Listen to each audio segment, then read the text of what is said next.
My name is Claire Bennett, and I had just turned 18 at my birthday party the night before.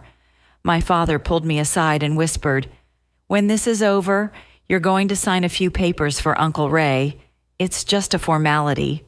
I smiled. I nodded. Then I walked into the kitchen, opened my laptop, and quietly transferred my entire multi-million-dollar inheritance from my grandparents into an irrevocable trust, just to be safe. The next morning, my parents and my younger sister discovered that the cabin, the savings, the investments, everything was locked behind a legal wall they couldn't touch. My father went pale. My uncle, who had already signed an agreement to sell property he had never owned, immediately called a lawyer. Before I tell you what happened next, please hit like and subscribe. Drop your city and local time in the comments below. I love seeing where everyone is listening from. Now let me take you back 6 years to a summer at Cedar Lake when my grandfather said something I didn't truly understand until last night. The summer I turned 12, my grandfather, Walter Bennett, picked me up in his old pickup truck and drove me 40 minutes to Cedar Lake. The cabin sat back from the shoreline, surrounded by towering white pines that blocked the afternoon sun. One corner of the porch sagged. The screen door never latched properly. The whole place smelled like wood smoke, old books, and something sweet I could never quite identify. "Grab the other end," Grandpa said, lifting a fence rail. I did. We spent the entire morning replacing 3 rotted fence posts along the south property line. He never rushed me.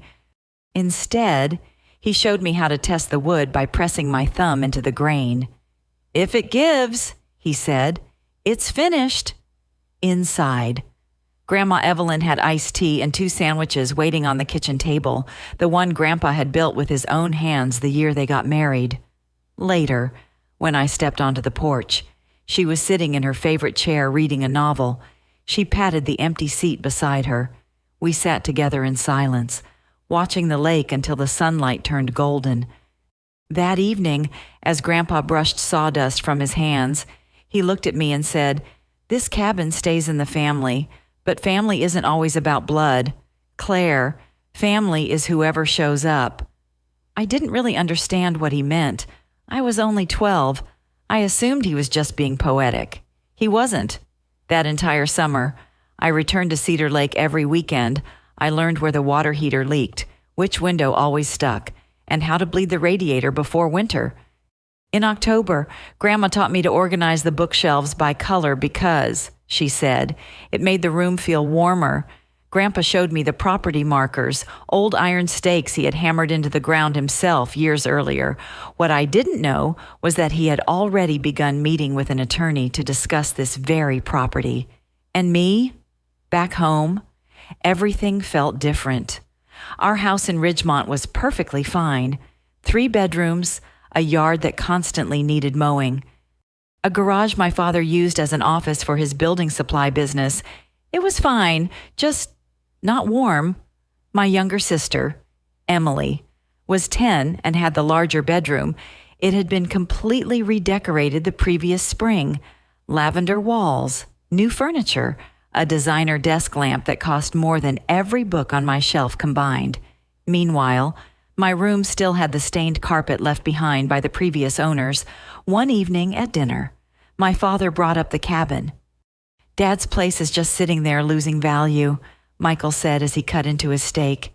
"Property taxes alone are draining us. We should sell it and reinvest the money." My mother nodded. "That makes perfect sense." "Grandpa said the cabin stays in the family," I said quietly. Michael laughed. It wasn't a cruel laugh. It was worse. It was dismissive. "You were 12, Claire," he said. He was just being nice. No one asked what I thought after that. The conversation immediately shifted to Emily's latest debate trophy. Regional finalist? Very impressive. Mom, Karen, had already framed the certificate. I had won the district science fair 2 weeks earlier. The ribbon was still sitting inside my backpack. After dinner, I cleared the dishes. On the kitchen counter, partially hidden beneath a grocery list, I noticed a glossy flyer, Ridgeline Development, lakefront lots, premium prices. Now, Acquiring. A handwritten phone number had been scribbled in the margin. I didn't recognize the handwriting. It wasn't my father's. Carefully, I placed the flyer back exactly where I had found it, upstairs. I sat on my bed thinking about Grandpa's kitchen table, the one he had built with his own hands, the one where Grandma always set my sandwich in front of me without asking what I wanted because she already knew. Then I thought about the flyer downstairs. Someone had already started measuring my grandparents' home in dollar signs. Grandpa Walter died 2 years later. I was 14. The funeral was held on a Tuesday. Gray skies, damp grass, rows of folding chairs slowly sinking into the lawn. I sat in the second row holding Grandpa's old blue plaid handkerchief, its edges worn thin and carrying the faint scent of pine. During the reception, I noticed Michael and his brother, Ray, standing near the dessert table. Neither of them was eating. They were speaking quietly. Ray had a thick folder tucked beneath his arm. Michael kept nodding. I caught only one sentence. "We need to move before probate gets complicated." They were talking about the cabin at Grandpa's funeral. I didn't say anything. I was only 14. I had no authority, no voice, and no idea that my grandfather had already planned for this exact moment. 2 years passed. I turned 16. Grandma Evelyn became sick in March. She was gone by June. The last time I visited her, she held my hand with surprising strength. "The cabin is yours, Claire," she whispered. "Don't let them take it. Promise me." "I promise, Grandma." She squeezed my hand one last time and closed her eyes. After her funeral, another gray day with the same folding chairs, Michael sat at our kitchen table and said to Karen, "Now we can finally straighten out the property." He sounded relieved, as though a burden had finally been lifted. That same evening, Ray called. I overheard Michael pacing around the garage while talking on the phone. "Yeah, I agree. Let's get this moving." His voice sounded lighter than it had in weeks. I stood in the hallway holding a glass of water when a realization settled into my chest like a stone. To them, my grandmother's death wasn't a loss. It was a clearance sale. I didn't cry that night. Instead, I made a different kind of decision. I just didn't know how I was going to carry it out. From the time I was 16 until just before I turned 18, the cabin became my quiet act of rebellion. Every Saturday morning, I drove to Cedar Lake in the used Honda I had bought with money from babysitting. I repaired the porch screen. I replaced the weather stripping around the back door. I swept pine needles off the roof because Grandpa had taught me that's where leaks begin. Back home, the conversation slowly changed. The cabin stopped being Grandpa's place. It became the family property. Michael said it that way over dinner, as though it had always belonged to everyone. Ray started visiting more often, usually every other Sunday. Sometimes he carried thick manila folders. Other times, he arrived with his laptop open to real estate listings. I tried speaking up once. "What about Grandma's wishes?" I asked. "She wanted me to keep the cabin." Karen gently set down her fork, the same way she always did before correcting Emily's homework. "Your grandmother was very emotional toward the end. Sweetheart," she said softly, "this is business." Business. That was the word they used for everything that had once been called love. By the time I turned 17, Michael had become much more direct. "When you turn 18, he said, we'll figure all of this out together, as a family." The way he said family, I knew it really meant my way. One chilly afternoon in November, I was alone at the cabin cleaning out the hall closet. Behind a stack of old quilts, I found a sealed envelope in Grandma Evelyn's handwriting. My name was written across the front. Inside was a single business card, Margaret Caldwell, attorney at law. Printed beneath her name in small lettering were the words, Bennett Family Trust. My hands trembled, not from fear, from recognition.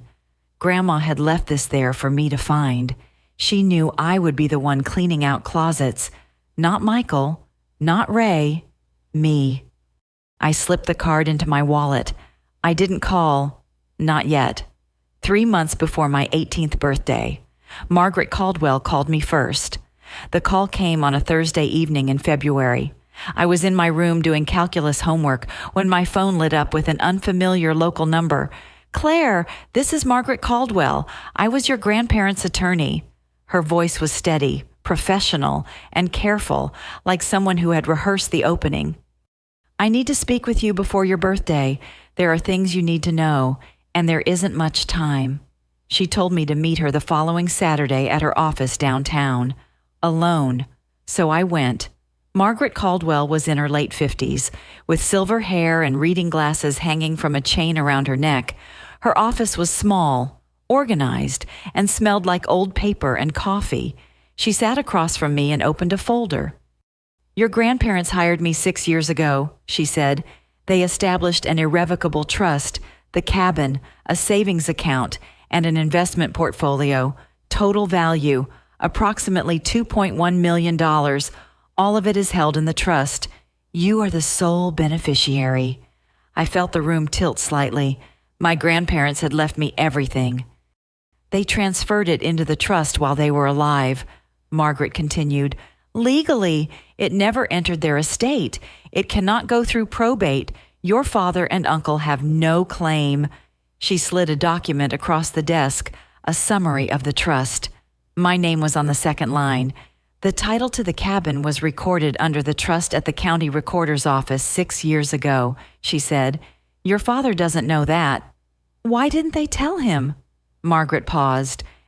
"Your grandfather said, and these are his exact words, 'My sons will sell that cabin before the funeral flowers wilt.'" The room went quiet. I stared at the paper with my name on it. "There's something else," Margaret said. Someone had been making inquiries at the county recorder's office about the cabin's title within the past month. After that meeting, I started paying attention, not suspiciously, just quietly. The next Sunday, Ray came over for dinner. Afterward, he and Michael disappeared into the garage. The door was open just a crack, not enough to see inside, but enough to hear. Ray's voice came through first. "I already signed the purchase agreement with Ridgeline, $450, but we need clean title before closing," Michael asked. "How do we get it clean?" "Quitclaim deed," Ray said. "Dad's gone. Mom's gone. We're the legal heirs. We quitclaim the property to ourselves, record it, and sell. Is that legal?" "It's a standard real estate transfer between heirs. Nobody's going to question it." There was a pause. Then Michael spoke more quietly. "What about Claire?" My chest tightened. Ray's answer came fast, like he had already thought it through. "She's 17. Mike, she can't do anything. And by the time she's 18, the sale will be done. Done deal. She'll be upset. She'll get over it. We'll give her a cut. 50 grand for college. She should be grateful." I stepped back from the garage door. My hands were cold. Ray had already signed a purchase agreement for $450,000 with a development company for a cabin he didn't own, on land held in a trust he didn't know existed. That night, I sat on my bed and texted Margaret 2 words. "They're accelerating." Her reply came 3 minutes later. "I expected that. Come see me Saturday. We'll prepare everything you need." I closed my phone and stared at the ceiling. In the next room, Emily was watching a show, laughing at something, downstairs. My parents were loading the dishwasher and talking about weekend plans like nothing was happening. And in the garage, somewhere inside Ray's folder, there was a contract that was already worthless. He just didn't know it yet.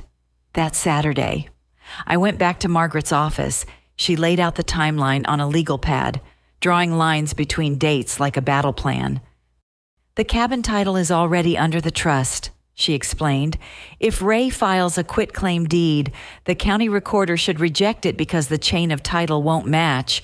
The property hasn't been in your grandparents' personal names for 6 years. "But if he submits additional documentation?" I asked. "An affidavit of heirship, maybe falsified supporting documents," she said. "He could create what's called a cloud on title. That wouldn't give him ownership, but it could tie the property up in litigation for a year or more. So I have to act first. You have to act on time. She tapped the calendar. The moment you turn 18, you're a legal adult. You can formally accept the role of successor beneficiary once you sign. I'll file a Ellis Pendens, a public notice of legal interest, at the county recorder's office first thing the next morning. That freezes the title. Nobody can record anything against it. I nodded. What do I need to do? Show up, sign one document. I'll handle the rest. I sat with that for a moment. Should I tell my parents? Margaret took off her glasses. Your grandfather specifically asked me to protect you. Claire, not negotiate with them. I drove home. Michael was in the kitchen, cheerful. Good news, kiddo. I'm throwing you a birthday party. Whole family. Saturday night. It's a big one. 18. He smiled. Karen smiled. Even Emily clapped. I smiled too. My father was planning my birthday party. My uncle was planning to sell my grandmother's cabin. And I was sitting at the kitchen table smiling because in 9 days, I was going to let them think everything was going exactly according to their schedule. I'm going to be honest with you. Sitting in my room that night, knowing what was coming, was one of the hardest things I've ever done. Part of me wanted to walk downstairs and just say it. Dad, I know. But Margaret was right. If I tipped them off, they would find another way around it. So I stayed quiet, and I waited. Here's what I want to ask you. Have you ever had to stay silent to protect yourself, even when every part of you wanted to speak up? Tell me in the comments. I read them, and if you haven't already, hit that subscribe button, because this story is about to turn 5 days before my birthday. My mom sat down next to me on the couch. She was using her let's talk like adults voice, soft, practiced, slightly rehearsed. Now that you're almost 18, Karen said, there are some family decisions we should make together. Together? The word landed like a costume. The cabin costs money to maintain. She continued, taxes, insurance, repairs. Your father's business has been struggling, and if we sell, we could pay off the debt and set up college funds for you and Emily, both of you. Grandma wanted me to keep it. Karen's expression shifted. A flash of impatience quickly smoothed over. Your grandmother was very sentimental at the end, Claire, but sentiment doesn't pay property taxes. Michael walked in right on cue. I wondered if they had planned it. I've already talked to a buyer, he said. Good price, fair deal. Who's the buyer? He blinked. A development company. Ray knows them. What company? A longer pause. Ridgeline something. They're reputable. I didn't push further. I'll think about it, I said. Michael patted my shoulder. That's my girl. He walked away satisfied, like he had just closed a negotiation. Later that night, Emily knocked on my door. She was in pajamas, her hair still damp from the shower. Claire? Yeah? She sat on the edge of my bed, picking at a loose thread on the comforter. Mom and Dad keep talking about the cabin at night after I'm supposed to be asleep. She looked at me sideways. They sound different, like they're planning something. Different how? Like they're excited, but nervous too. She paused. Is something going on? I pulled the blanket over her feet. Don't worry about it, Em. She nodded, but she didn't look convinced. I had said I would think about it. That wasn't a yes, and they knew it, which was exactly why they were going to keep pushing. 3 days before my birthday, Uncle Ray showed up unannounced. He caught me in the driveway as I was coming back from the grocery store. Casual clothes, big smile. Leaning against his car like he had just happened to be in the neighborhood. Ray was a real estate agent. Nothing he did was accidental. Hey, kiddo, got a minute? I just want to talk. We sat on the front steps. He leaned forward, elbows on his knees. Here's the thing, Claire, that lake lot alone is worth $450. I can get us a deal with a buyer I trust. Fast close, clean paperwork. And what do I get? $50,000 cash for college. I let the number hang there. 50 out of 450. Ray smiled like I had said something cute. You're 18. Claire, 50 grand is a lot of money for someone your age. Most kids would jump at that. Whose name is on the deed? Uncle Ray? His smile froze for just a second, a flicker behind his eyes, a tiny adjustment. Then the smile came back. Your grandparents' names, but they're gone now. It passes to your dad and me as next of kin. That wasn't how it worked. I knew it. He should have known it too. He sold houses for a living, but he was counting on me not knowing. I'll think about it, I said again. Ray stood and brushed off his jeans.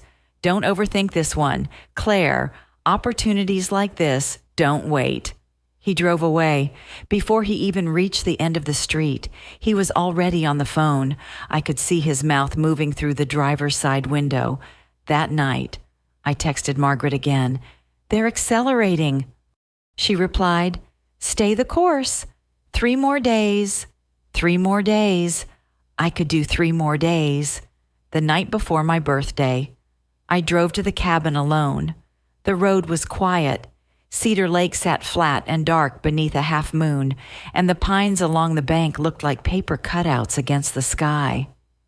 I parked in the gravel patch Grandpa had leveled himself. I walked up the porch steps. The second one still creaked. Then I sat in the chair beside the one that used to be his. The air smelled like rain and pine resin. I checked my email. Margaret had sent the full document package, the acceptance of successor beneficiary form, the beneficiary designation confirmation, a 1-page summary of the trust terms. Everything was formatted, marked with sticky tabs, and ready for a signature, my signature. At midnight, I read each document twice. Then I closed my laptop and listened to the lake. Grandpa used to sit right there and say, patience isn't weakness. Claire, it's timing. I always thought he was talking about fishing. The tears came without warning. Not a collapse, not a breakdown, just a quiet overflow I finally let happen. I cried because I wished things were different.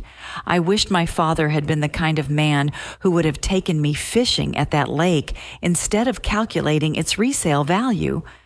I wished my mother had asked me what I wanted instead of telling me what was practical.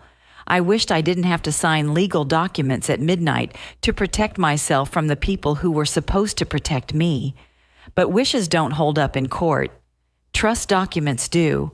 I wiped my face, locked the cabin door, drove home, lay down in bed, and set my alarm for 11:45 p.m. In 6 hours. I would turn 18 in 7. My family would find out the cabin had never been theirs to take. At 11:50 p.m., my bedroom door was closed. The house was silent. Michael and Karen had gone to bed an hour earlier, and Emily's light had gone off at 10. I opened my laptop and connected to the video call. Margaret appeared in her home office, reading glasses on, a stack of papers beside her, her desk lit by a small lamp. Ready? Ready. When the clock strikes midnight, you are a legal adult in every sense that matters. I'll walk you through the signing. She went through everything one more time, clear and precise. I signed the acceptance of successor beneficiary form, a single-page document confirming that I was formally accepting the trust my grandparents had created. From that second forward, every decision about the trust's assets would run through me and Margaret as co-decision makers. Now, she said, first thing tomorrow morning at 8, I'll go to the county recorder's office and file a L.I.'s pendens.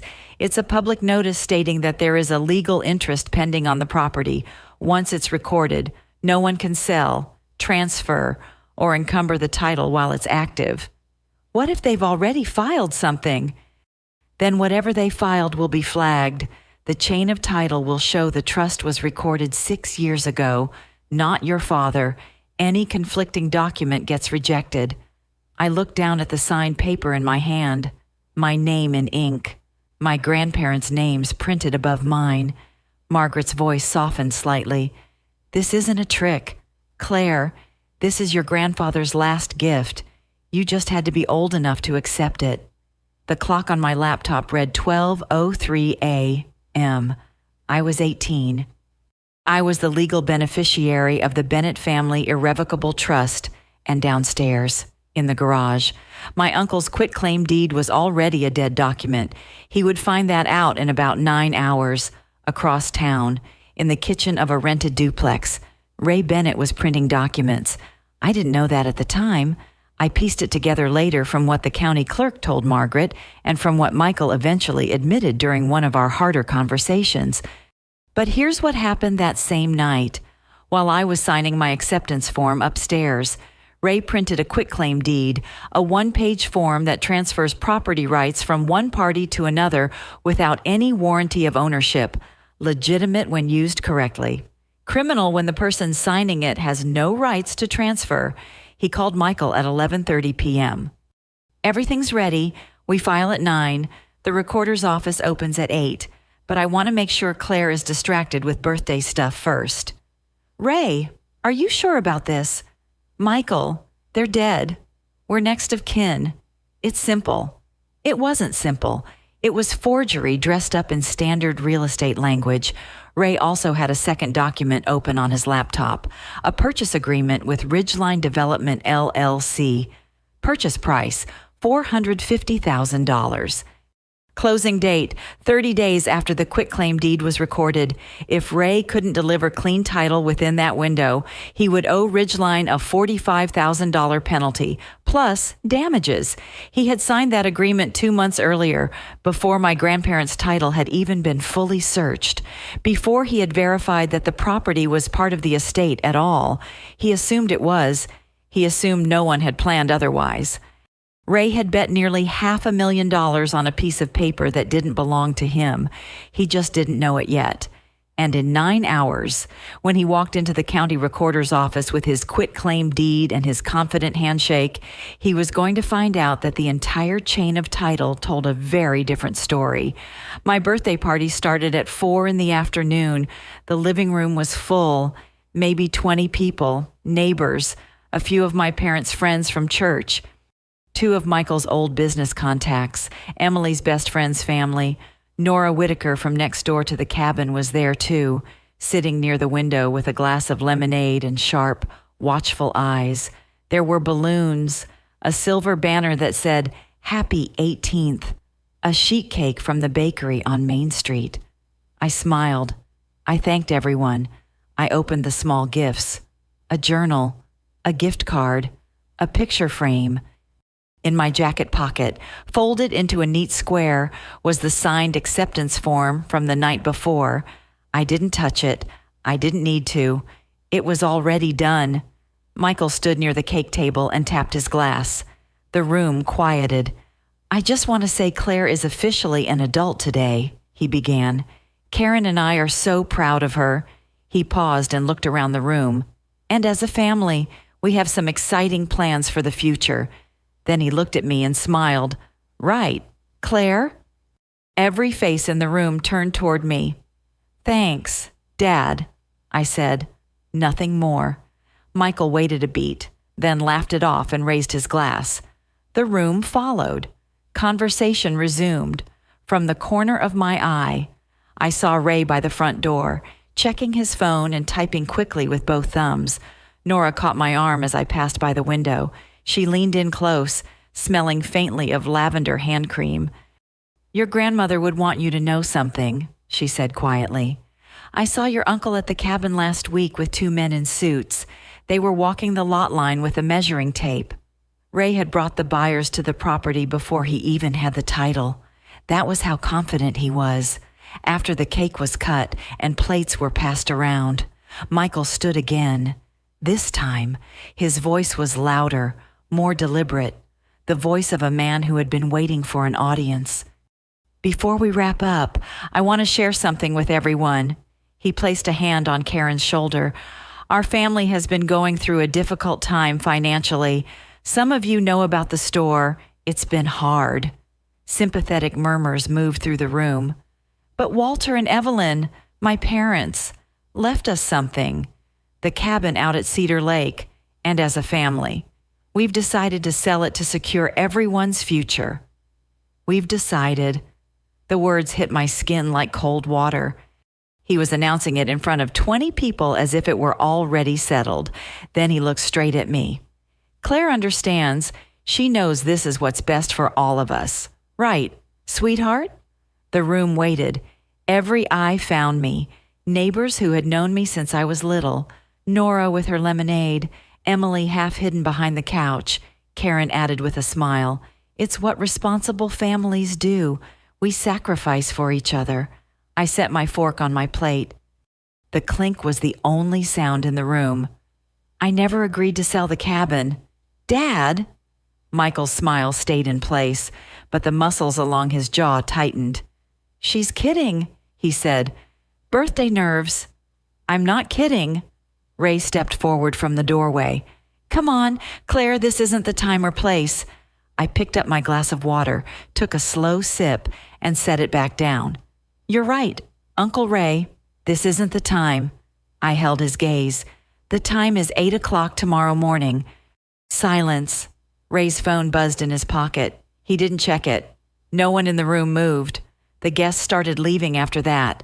Polite goodbyes, tight smiles, the kind of exit people make when they can feel a storm building inside someone else's house. Within 30 minutes, the living room was down to family, Nora, and 2 neighbors who seemed unsure whether to leave or stay. Karen waited until the front door closed behind the last near stranger. Then she turned on me in the kitchen. Her voice was controlled, but pitched just loud enough to carry, "Do you have any idea what your father is going through?" She stepped closer. "He might lose this house, Claire, our house, the one you sleep in every night, and you're holding on to a cabin you visit on weekends." "I visit every weekend, Mom." "That's not the point." She pressed both palms flat against the counter. "We are a family. Families make decisions together, and if you love this family, you wouldn't need a lawyer to tell you what to do." The room went still. I stared at her. "How do you know about a lawyer?" Karen didn't flinch. "Ray found the business card in your bag last week. Margaret Caldwell. Who is she?" "Claire." My stomach dropped. Not from fear, from the realization that they had been going through my things, searching for something they could use. Before I could answer, Nora Whitaker's voice cut through from the kitchen doorway, calm and firm. "That girl has every right to speak with a lawyer. Karen, Evelyn would have wanted that." Karen spun around. "This is a family matter. Nora, please." Nora didn't move. She looked at me, then back at Karen. "Evelyn was my friend for 40 years. I think I know what she wanted." The silence between them could have cracked glass. I didn't say another word. I didn't need to. Not yet. Nora left. The neighbors slipped out behind her with quiet goodbyes. Then it was just the 5 of us. Michael, Karen, Ray, Emily, and me. Michael closed the kitchen door. The fluorescent light buzzed overhead. He pulled out a chair, sat down, and folded his hands on the table like a man about to deliver terms. "Here's what's going to happen. Claire?" His voice was low and deliberate. "Tomorrow morning, Ray and I are going to the county office. We're filing the paperwork. The cabin sells. You get your share, a fair share, and we move on as a family." "What's my share?" $50,000. "Out of how much?" Michael didn't answer. Ray, leaning against the door frame, filled the silence. "Don't make this harder than it needs to be." I looked at my father. "And if I say no?" Michael's jaw set. "If you fight this, you're on your own. No more help with college. No more living under this roof." The kitchen went very quiet. The faucet dripped once. "You're threatening to kick me out on my 18th birthday." "I'm asking you to be part of this family." I pushed back from the table and stood. My voice stayed steady. Even though my hands didn't. I am part of this family. Dad, I'm the part that keeps promises. I walked past Ray, past Emily, who was sitting on the stairs with her knees pulled to her chest. Then I went upstairs. I closed my door. I sat on the bed and breathed. Michael thought his deadline was 9 a.m. at the county recorder's office. He didn't know Margaret's deadline was 8. I sat on my bed that night holding the acceptance form I had already signed at midnight. My father had just threatened to remove me from my own family if I didn't hand over a cabin that was legally mine. My mother had said I didn't love them. My uncle was planning to file a forged deed first thing in the morning, and all I could think was, my grandmother was right. She knew exactly who they would become once money was on the table, and she had planned for it years before it happened. If someone you loved ever prepared something to protect you even after they were gone, I want to hear about it. Tell me in the comments. Now let me tell you what happened at 8 o'clock the next morning. At 8 a.m., the county recorder's office opened. The fluorescent lights flickered on. A clerk in a blue cardigan unlocked the front counter. Margaret Caldwell was the first person through the door. She wore a gray blazer and carried a leather folder. She approached the counter, presented 2 documents, a certified copy of the Bennett Family Irrevocable Trust and a lease pendants notice, and asked for them to be recorded against the Cedar Lake property. The clerk reviewed the paperwork, checked the existing title records, then stamped it recorded. Done. From that moment forward, anyone who pulled the title on the Cedar Lake cabin would see a notice of pending legal interest. Bennett Family Irrevocable Trust, Margaret Caldwell, trustee, Claire Bennett, beneficiary. At 8:14 a.m., Margaret called me. It's done. The Ellis pendants is recorded. The property is flagged. Whatever they bring in will be rejected on chain of title grounds. I was sitting at the kitchen table eating cereal. Michael was upstairs getting dressed. Karen was making coffee. Normal morning sounds filled the house: running water, a closet door, the clink of a belt buckle. At 8:30, Michael and Ray came downstairs together. Michael was wearing a button-down shirt, his business shirt, the one he used to wear to bank meetings before the store started failing. Ray had a folder tucked under his arm, the same folder as always. "We'll be back by lunch," Michael said, grabbing his keys. I looked up from my bowl. "Good luck," I said. Michael paused in the doorway and looked at me. Something in my voice, maybe, or something in my face. Then he turned and walked out. I rinsed my cereal bowl. I dried it. I set it in the cabinet. And I waited. I'll never know exactly what their faces looked like, but I know what happened because Margaret was still at the recorder's office when they walked in. She stayed on purpose. At 9:05 a.m., Ray approached the counter. He slid the quitclaim deed across with a confident nod. Michael stood behind him, hands in his pockets, looking around the room like they would be in and out in 10 minutes. The clerk took the document, typed the parcel number into the system, read the screen, typed again. Then she stopped. "I can't record this document, sir." Ray leaned forward. "Excuse me?" The property title is held under the Bennett Family Irrevocable Trust. It was recorded in 2020. There is also a lease pendants filed this morning. "That's impossible," Ray said. "My parents owned that property." "Sir, the deed was transferred to the trust 6 years ago. The chain of title is clear. This quitclaim deed does not match the current ownership record." Michael stepped up beside Ray. "There is no trust. Our parents never mentioned a trust." The clerk glanced between them. "I'd recommend you speak with the trustee listed on the filing, Margaret Caldwell." Ray's hand went flat against the counter. His face drained. Margaret's name, the same name from the business card they had found in my bag, was now on a public record they couldn't erase. Michael turned slowly toward Ray. "You said this was simple. I didn't know about any trust. You're a real estate agent. Ray, how did you not check the title first?" Ray opened his mouth, closed it, opened it again. The clerk spoke evenly. "Gentlemen, I'll need you to step outside if there's a disagreement." Margaret, seated in the waiting area near the door, watched them leave. She didn't say a word. She didn't need to. The call came at 9:22 a.m.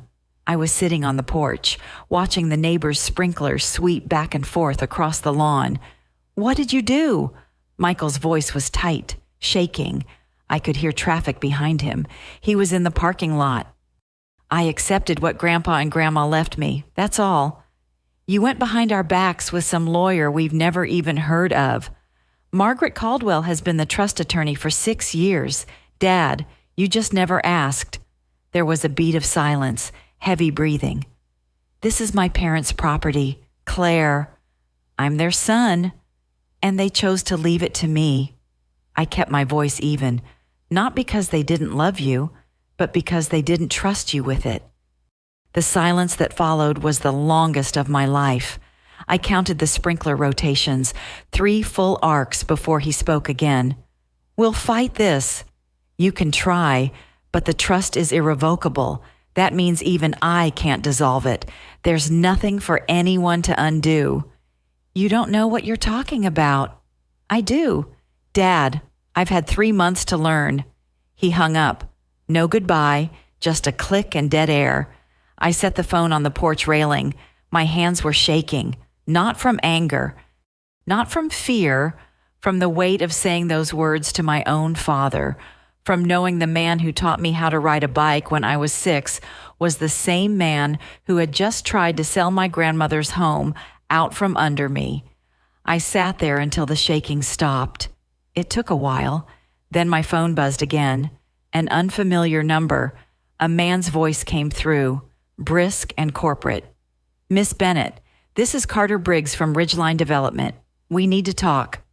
Carter Briggs spoke the way developers do, fast, factual, already calculating his next move before the current sentence even ended.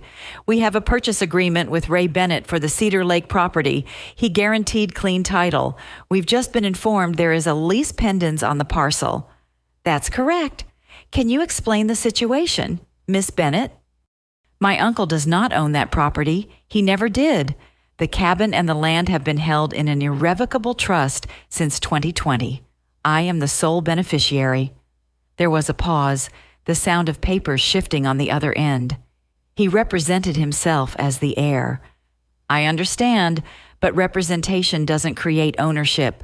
I'd recommend you discuss this with him, and possibly with your own attorney. Another pause, longer this time. Miss Bennett, is there any possibility of a sale?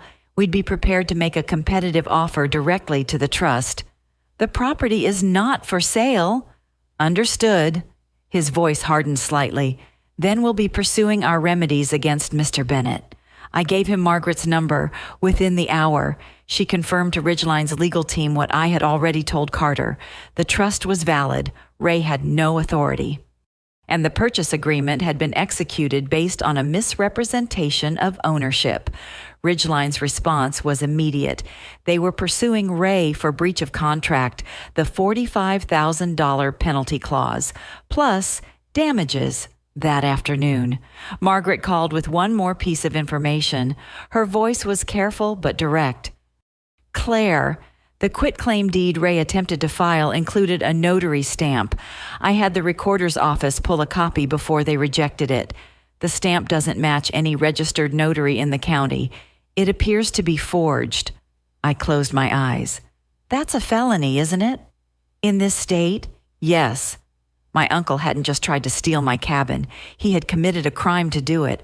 Michael came home at 2 p.m. He moved through the front door like a man carrying something invisible and very heavy. Karen was already in the kitchen. Her arms were crossed. Her face was blotchy from what looked like an hour of angry crying. I was sitting at the dining room table. I didn't get up. Michael sat down across from me. He stared at the tabletop for a long time before speaking. I'm going to lose this house. Claire. His voice was flat, empty. The bank says I owe $180,000. The store is gone. That cabin was supposed to be our way out. I know you're struggling. Dad, I'm sorry about the business. Then help us. The cabin was never your way out. It was Grandpa and Grandma's gift to me. A gift? He let out something that was almost a laugh. For what? You're 18. What does an 18-year-old need with a lakefront cabin? It's not about what I need. It's about what they wanted. Karen stepped into the doorway from the kitchen. They were old. Claire, they weren't thinking clearly at the end. They were thinking clearly enough to hire a lawyer 6 years before they died. Michael slammed his palm against the table. I'll contest the trust. A voice came through my phone. I had called Margaret before Michael walked in and left the line open on speaker, not to trap him, to save time. Mr. Bennett, Margaret's voice was calm and professional, contesting an irrevocable trust that was established 6 years before the grantors' deaths, with their legal capacity fully documented and witnessed, will cost you more in legal fees than the property is worth. She paused. I would strongly advise against it. The kitchen fell silent. The faucet dripped once. Michael looked at me, really looked at me, and for the first time in my life, I saw something I had never seen in my father's eyes before. Not anger, recognition. 2 hours later, Ray called the house. Michael answered in the living room. I stood in the hallway, close enough to hear every word through the thin wall. Ridgeline is suing me. Ray's voice sounded stripped raw. $45,000 in penalties plus damages. They're saying I committed fraud. Michael answered in a voice colder than I had ever heard. Did you? I thought we owned it. Ray, you're a real estate agent. You run title searches for a living. How did you not check? I assumed. You assumed. And now I'm sitting here with nothing because you assumed. You wanted the money too. But I didn't forge a notary stamp. Silence. Then Ray spoke again. I didn't forge it. I just found a stamp. And that's forgery. You know that's forgery. Ray's breathing grew heavier. I need a lawyer. So do I. Michael paused. Don't call this house again until you've talked to one. He hung up. I heard him sink onto the couch. The springs creaked. Then there was nothing. I went upstairs. Emily's bedroom door was open. She was sitting on her bed with headphones around her neck, her eyes wide. Is Uncle Ray in trouble? Yeah, he is. Is Dad? I sat down beside her. Dad made bad choices, but Uncle Ray made even worse ones. She nodded slowly, processing it the way 15-year-olds do, not fully understanding, but understanding enough to be frightened. I went back to my room. I sat by the window and looked out at the street. Someone walked by with a dog. A sprinkler hissed across a front lawn. The world kept moving. I didn't feel victorious. I didn't feel satisfied. I felt like someone who had just walked through a fire and hadn't yet looked around to see what had burned.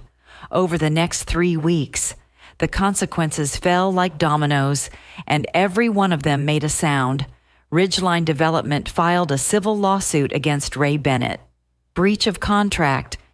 Misrepresentation of ownership, a demand for the $45,000 penalty, plus another $60,000 in damages and legal fees.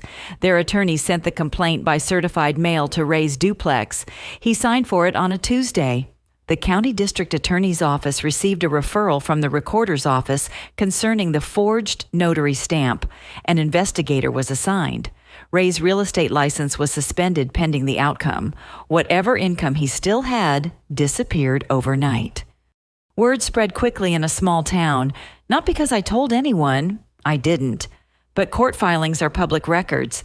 Ridgeline's lawsuit identified the Cedar Lake property by parcel number. The neighbors around the lake read the local newspaper. They talked. By the second week, the story had made its way through the Rotary Club, the church parking lot, and the checkout line at Hanson's Market. Ray called me once. I answered. Claire, please. Can you ask your lawyer to remove the LA's pendants? If the title is cleared, maybe I can negotiate with Ridgeline. Maybe I can reduce the penalty. The LA's pendants protects my property, Uncle Ray. It stays. Your grandparents would be ashamed of you. I let those words sit between us for a moment. Then I answered quietly. My grandparents are the ones who created this trust. They chose this. They chose me. So no, I don't think shame is what they'd feel. He hung up. I set my phone down and looked at the framed photograph on my desk. It was Grandpa Walter and me. The summer I was 12, standing beside the fence we had repaired together. I left it exactly where it was. Michael never contested the trust. Margaret had been right. The legal fees alone would have buried him, and the case would have gone nowhere. An irrevocable trust established by mentally competent grantors, properly witnessed, properly notarized, and recorded years before their deaths is about as airtight as the law allows. Instead, Michael finally did what he should have done 2 years earlier. He sold the building supply store at a loss, but enough to negotiate a repayment plan with the bank. The house survived, barely. Their savings did not. Karen went back to work for the first time in 10 years. She accepted a position at the pharmacy on Lincoln Avenue, the very same chain where she had worked before Emily was born. She rarely talked about it. When neighbors asked, she simply said she wanted to stay busy. Nobody believed that, but nobody pressed her. The town knew, not every detail, but enough. Walter Bennett's sons had tried to sell his cabin. His granddaughter stopped them. That became the version everyone repeated, at the diner, at PTA meetings, at the gas station off Route 12. Some people thought I was brave. Some thought I was cold. I never corrected either group. Michael and I didn't speak for 2 weeks after that morning. The house became quiet in a way that felt permanent, as if the silence itself had weight. One afternoon, Nora Whitaker stopped by with a warm apple pie. She set the tin on my desk. "Your parents made their choices," she said, "but they're still your parents. Don't carry their shame." "That belongs to them." I nodded. A few days later, Emily called me one evening. She was at a friend's house. Her voice was small. "Claire? Yeah? I don't understand everything that happened, but I'm sorry they put you through all of this." My throat tightened. "Thanks. Em, are you okay?" "I'm getting there." On a Saturday morning in late April, I drove out to the cabin. The dogwoods lining the road to Cedar Lake were in bloom, their white and pale pink blossoms standing out against the dark water. I unlocked the front door with the same key Grandpa had given me when I was 14. "In case you ever need to get in when we're not here," he had said. I didn't realize then that he meant permanently. The cabin smelled exactly the same: pine, old books, and that faint, sweet scent I had never been able to identify. I think now it was probably the wood itself, decades of sunshine and rain soaked into the walls. I walked through every room. The kitchen table Grandpa had built, still solid, still perfectly level. Grandma's bookshelves, still arranged by color. The bedroom where she used to read to me when I was little. The porch where Grandpa and I watched the lake glow gold every evening. Inside the desk drawer by the window, I found an envelope. My name was written across the front in Grandpa Walter's handwriting. Margaret had told me it would be there. She had been saving it until after everything with the trust was settled. I opened it carefully. Inside was a single-page letter written in blue ink. His handwriting grew looser near the bottom, just as it always did whenever he became tired. He wrote that he knew his sons would try to sell the cabin. He didn't blame them.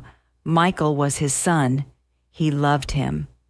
But Michael had never understood the difference between something that had value and something that was valuable. He wrote that he chose me, not because I was perfect, but because I was the one who asked whether the roof needed patching before I ever asked what the property was worth. The final line read, "Take care of it. It took care of you first." I folded the letter.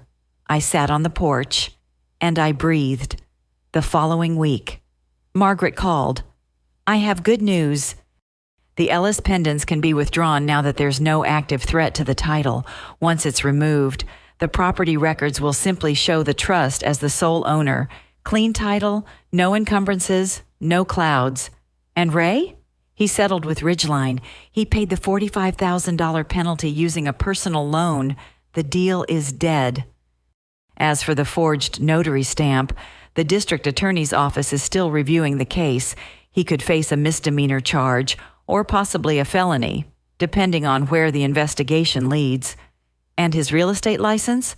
Suspended indefinitely. He can petition for reinstatement, but not while there's an active criminal referral. I sat quietly for a moment. I didn't feel satisfied. I felt the kind of exhaustion that comes after a long illness.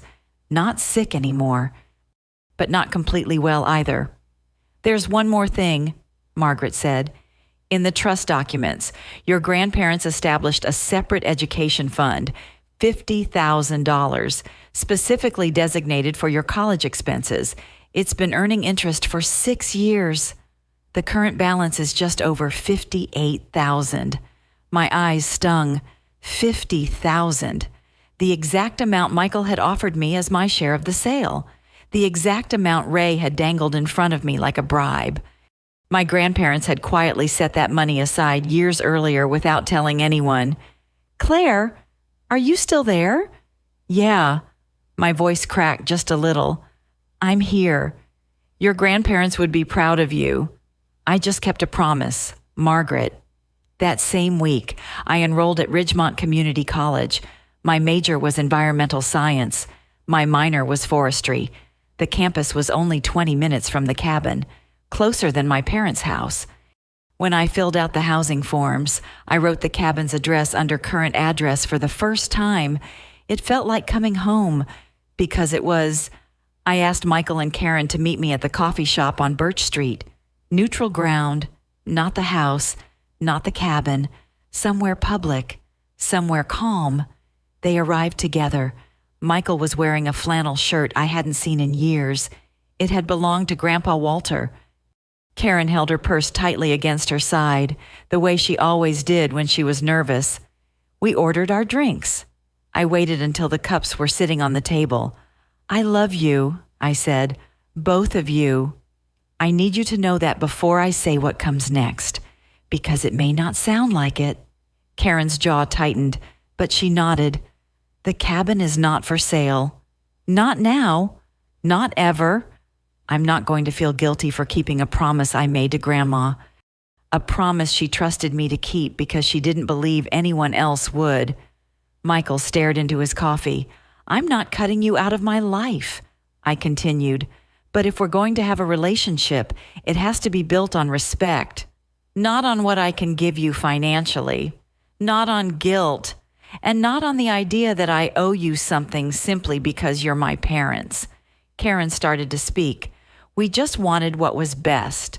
Then start by being honest about what happened. You tried to sell something that wasn't yours. You threatened to throw me out. You went through my bag.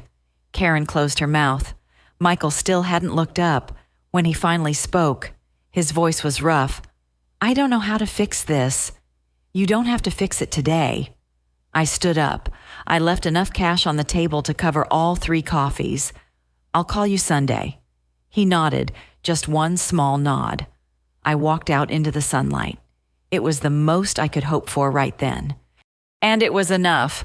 Emily showed up at the cabin on a Sunday afternoon in May. She was carrying a pizza box and wearing the same oversized hoodie she'd had since middle school.